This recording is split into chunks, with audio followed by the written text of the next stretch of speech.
Passamos a apresentar os 4 Evangelhos, Revelação da Revelação, Jean-Baptiste Rustin.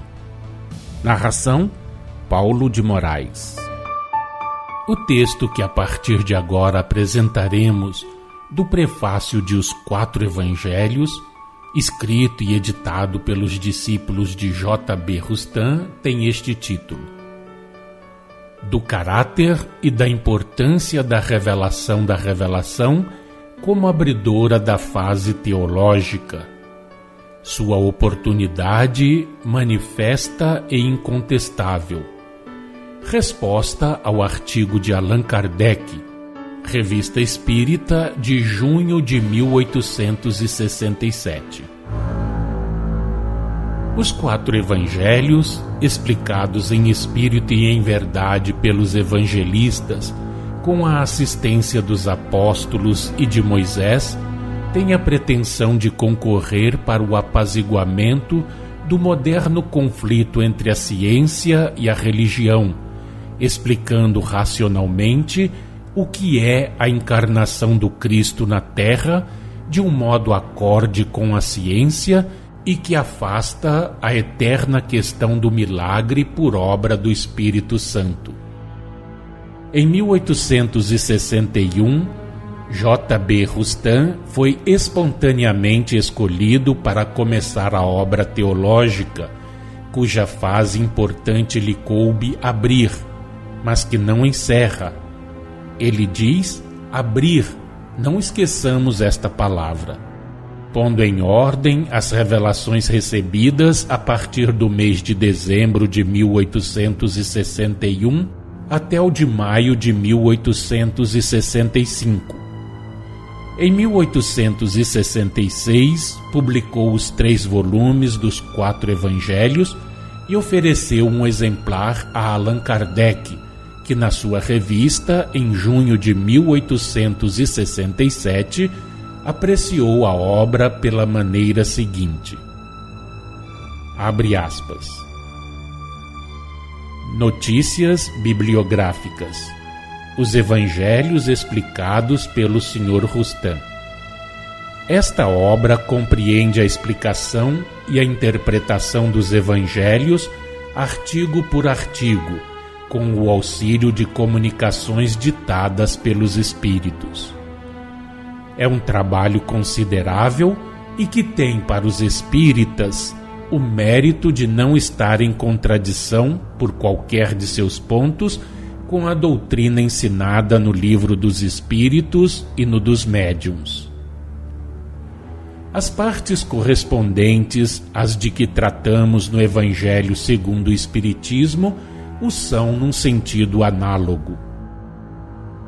Aliás, como nos circunscrevemos às máximas morais, que com raras exceções são geralmente claras, elas não poderiam ser interpretadas de maneiras diversas.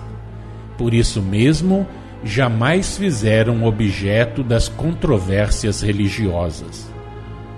Essa a razão que nos levou a começar por aí, a fim de sermos aceitos sem contestação, aguardando relativamente ao mais que a opinião geral se encontrasse familiarizada com a ideia espírita.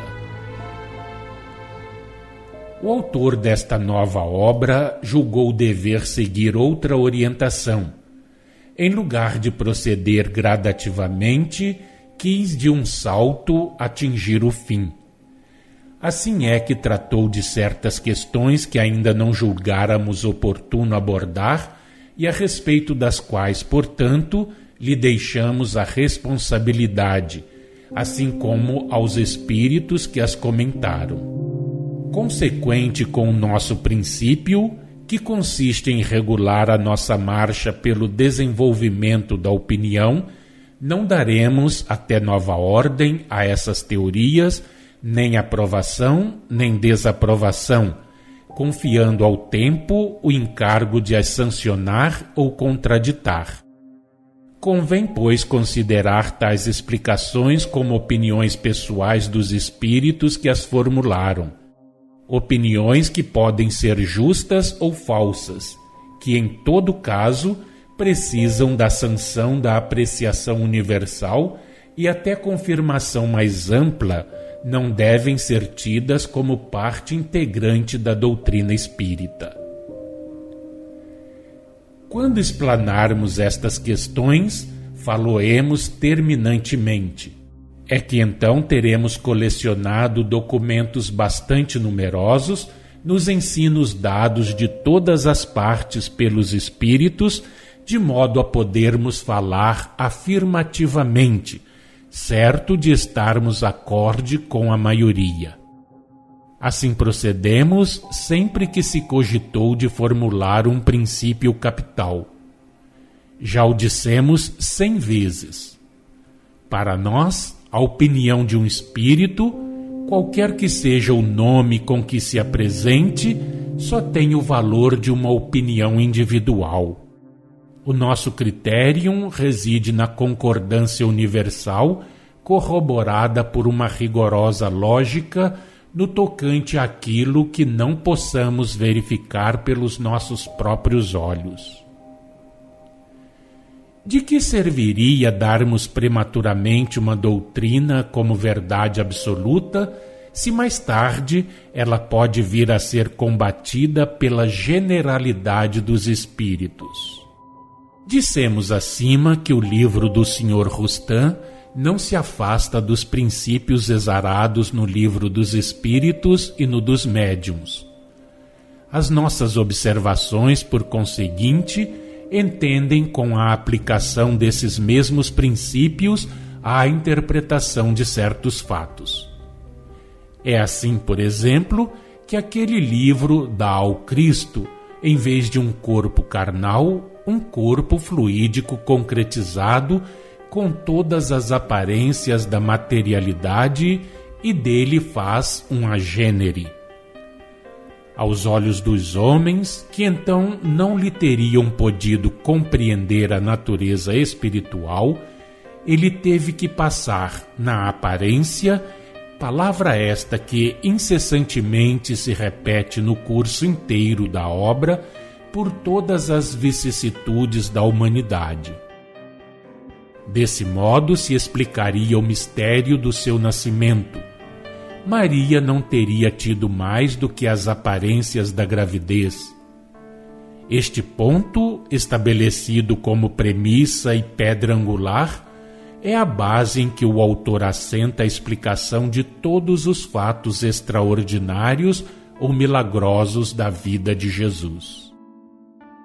Nada há nisso, sem dúvida, de materialmente impossível para quem conhece as propriedades do envoltório perispiritual. Sem nos pronunciarmos pró ou contra esta teoria, diremos que ela é, pelo menos, hipotética, e que, se um dia, por errônea, viesse a ser reconhecida, o edifício desmoronaria à falta de alicerce.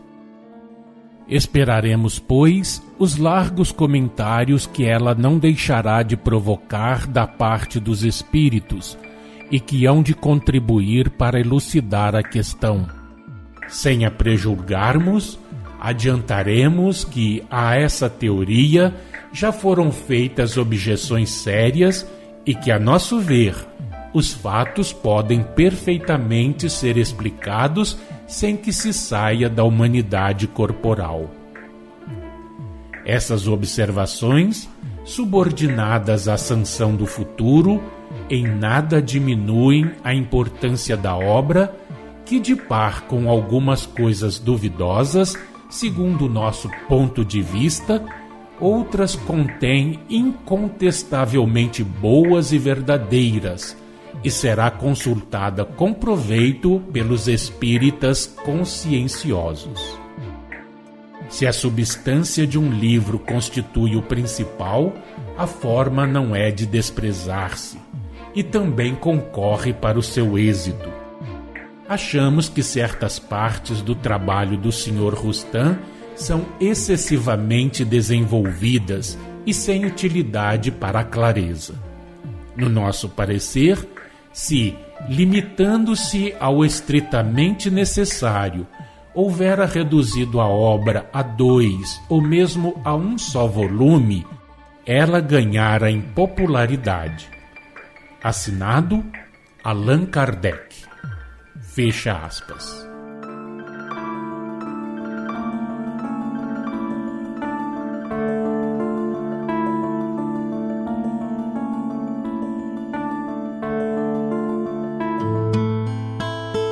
Acompanhe no próximo programa mais um trecho de Os 4 Evangelhos, Revelação da Revelação, Jean Baptiste Rustin.